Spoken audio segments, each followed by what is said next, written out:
गिबियावनो prime team 24 headlines आरो सुबुनसिरि रादाब बुथुमगिरि नोंथांमोननिसिम बर' कछारी वेलफेयार अट'नमास काउन्सिलनिफ्राय गाहाम हामलायनाय जासिग्रोनाय जाबाय।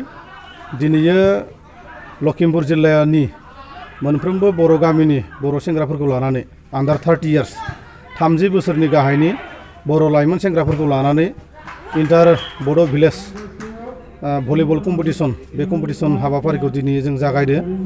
दा बेवहाय गोबांथार गामिनिफ्राय बादायारि बिथांमोना बाहागो लाफैदो। दा मोनसे खोथाया बेनो जे जोंनि गेजेराव बबे गामियाव बेसे मोजां गेलेगिरि दङ बिथांमोनखौ जोङो पिकआप खालामनाया जोंनि मोनसे थांखि।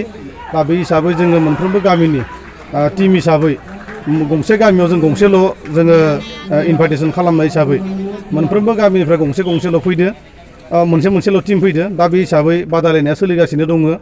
जोङो खोब मोजां मोनदो। जोंनि ओनसोलाव थानाय बर' सेंग्रा लाइमोन बिथांमोना गेलेनाय आयदायाव सोब आखा फाखा। नोंथांमोना गासिबो नुदो जे बेवहाय क्वार्टार फाइनाल सोलिगासिनो दङ। दा बे क्वार्टार फाइनालानो फाइनाल बायदि मोनसे महरजों गेलेगासिनो दङ। खोब गोजोननाय मोनदो। दा बेनि उनाव मोनसे थांखिया बेनो बिथांमोननि गेजेरनिफ्राय जोङो मोजां गेलेगिरि बिथांमोनखौ जों सायख'गोन। सायख'खांनायनि उनाव मोनसे मोजां कचार लाबोनानै बिथांमोनखौ जोङो कचिं होनाय जागोन। लोगोसे मोनसे खोथाखौबो फोरमायनो मोननानै आं गोजोननाय मोनदो जे जोंनि बे लखिमपुर जिल्लायाव जोङो बर' कछारी वेलफेयार अट'नमास काउन्सिलाव मोनसे समस्ति मोनसिगोन आरो बे समस्तिनि मुंखौ जोङो सुबुनसिरि सेरफां होनना जों प्रप'ज खालामनानै दोननाय जादों।